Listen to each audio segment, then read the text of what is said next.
On June 15th, Pedro Reina Perez is going to have a presentation called A More Perfect Union, that phrase from the US Constitution, in the preamble, how the insular cases prolong colonialism in Puerto Rico. Pedro Reina Perez is a journalist, a writer. I'm wondering, a historian, I'm wondering, Pedro, what keeps Puerto Rico enchained to the United States?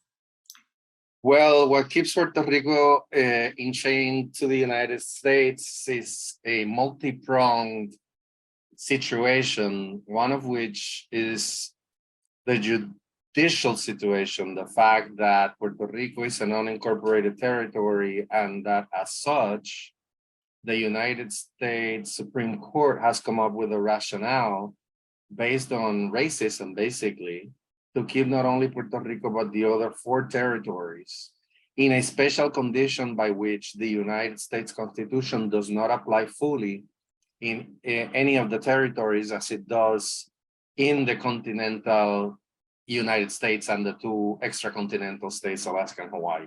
So basically, even though residents in the Virgin Islands and Puerto Rico are US citizens, they are not fully vested in the privileges of the US Constitution. Yes, it's the US Virgin Islands, Guam, Puerto Rico, and the Marshall Islands, no? It's Samoa. Samoa, that's the one. Guam, the US Virgin Islands, and Puerto Rico. Yes, and the Northern Mariana Islands, I think. Okay. And So, then some of those rights that are afforded to American citizens on the continent of North America are, for instance, if you could give us some examples, Pedro, please. yes, it's a series of US Supreme Court decisions spanning from the year 1900 until basically last year. It's a number of cases that began in the early 20th century by answering the question, does the Constitution follow the flag? Basically, after the US invasion of Puerto Rico in 1898, a series of legal problems arose that requested clarification from the Supreme Court. And the Supreme Court had to basically answer, does the Constitution follow the flag? If the Constitution had followed the flag, had it been that way, Puerto Ricans would have had a number of measures equating their situation to that of people living in the United States as such.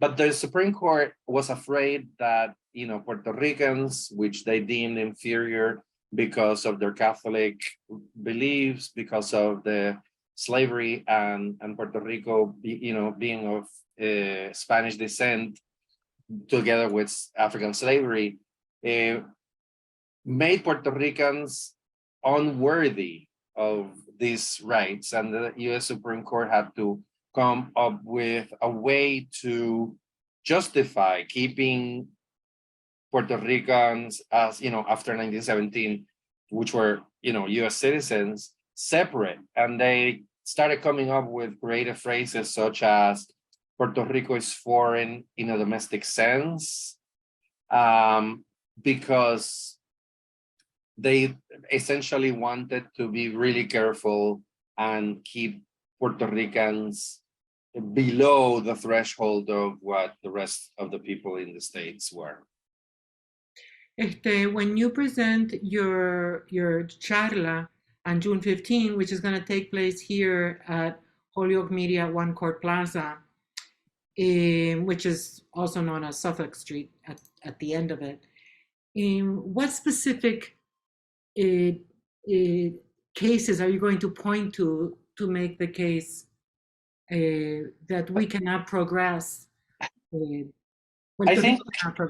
I think the aim of my presentation is not to turn it into a class on the history of US Supreme Court decisions, but to bring awareness to the fact that in the 21st century racism is still being invoked by the decisions from the court that essentially classify Puerto Ricans as different based on race.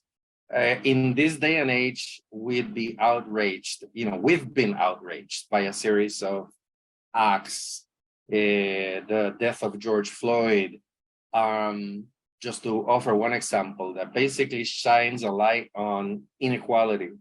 And I think we need to make people aware that being subjected to racism because of a group of decisions produced by the US Supreme Court 100 years ago is unacceptable.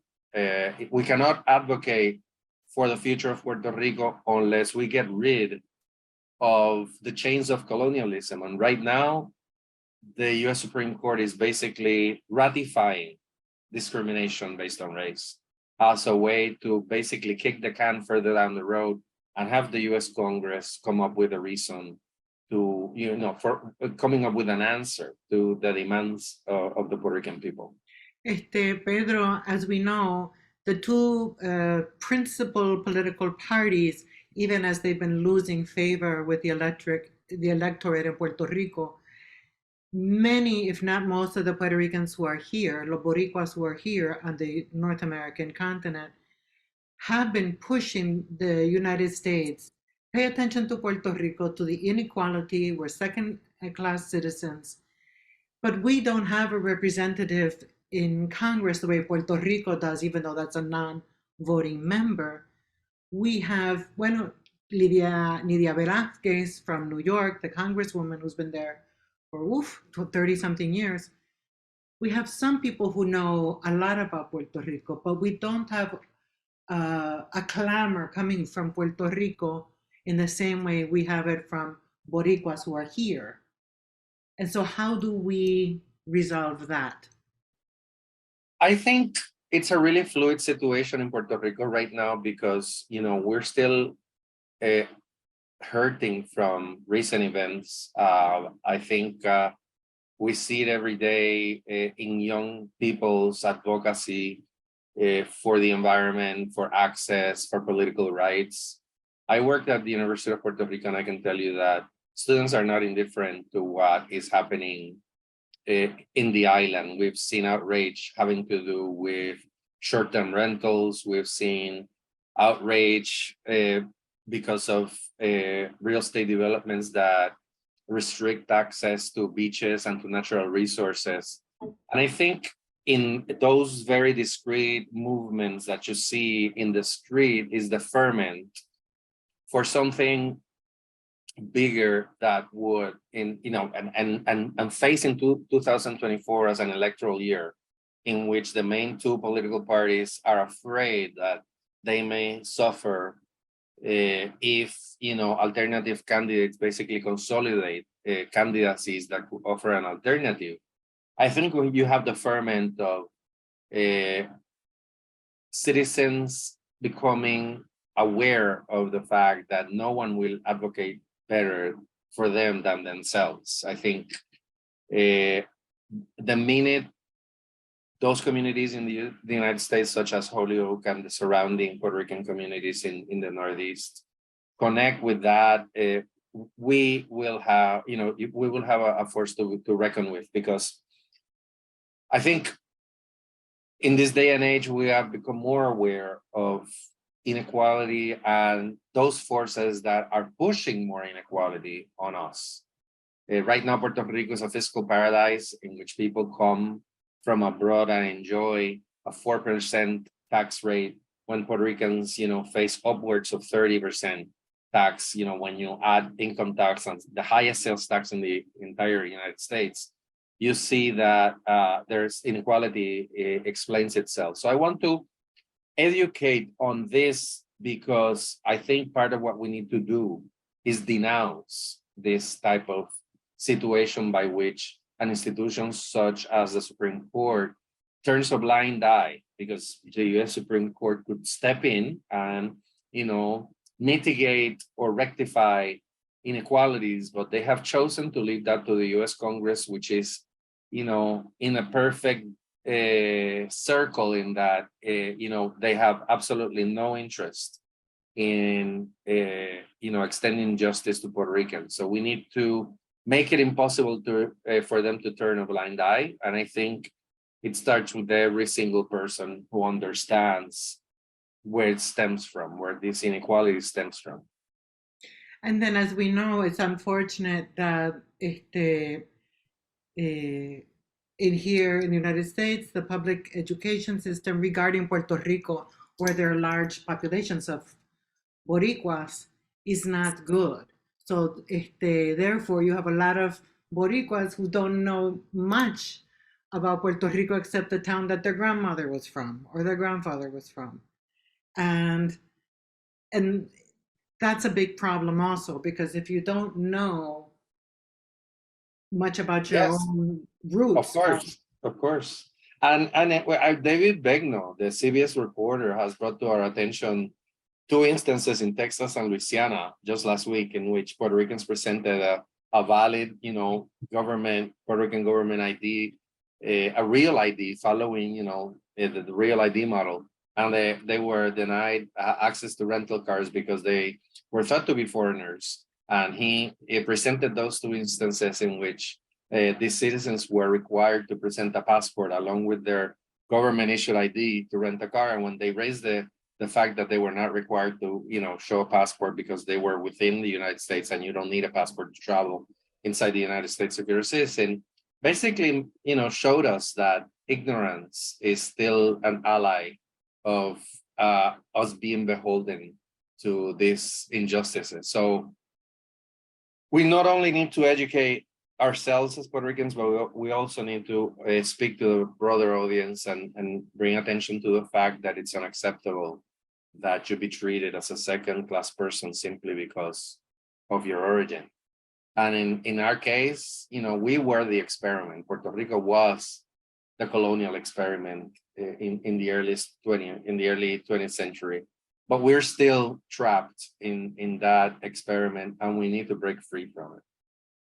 It's similar, I think, in some ways to the 800 plus war between Northern Ireland and Great Britain, where Northern Ireland wanted to be independent from the rest of Britain, for those who may not know. And sometimes it takes hundreds of years for situations of identity, of cultural identity, political identity, all of that, for those things to resolve themselves. We don't, because of climate change, we don't have the hundreds of years left unless we do that first. What are your thoughts, Pedro, based on the people that you have spoken with, along the route of your life? Can we be hopeful that in our lifetime, Puerto Rico will be able to decide for itself its own laws? Perhaps because I devote my life to education, I have to say that I haven't lost hope. I still come face to face with young people, a new generation that has known nothing but disaster. I mean, this is the generation that was born, when Puerto Rico was already heading into the abyss around, the early 2000s. And this generation refuses to give up. I think they still dream of a future in which justice is part of their everyday life. I think we have much to learn. The older generation, such as mine, is kind of pessimistic because we were able to witness a different period of time. We were able to witness some prosperity when we were growing up, and my students and the younger generation has been deprived of that, and they seem very resistant to being, resistant to taking up our frustration or our pessimism. They still decry that and claim that they have a right to a better future and to happiness. One example I can give you that I find fascinating is how my generation was told, agriculture was poverty, agriculture was, the past.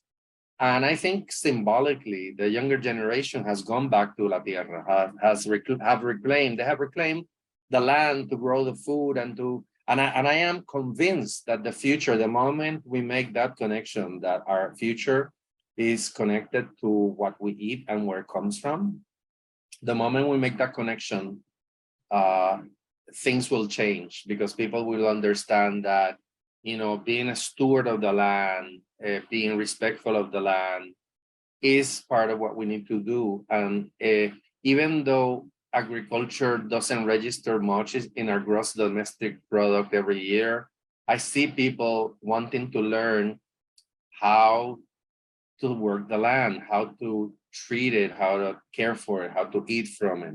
So I remain optimistic that we may not see it in our lifetime, but the cause is not lost on the younger generation.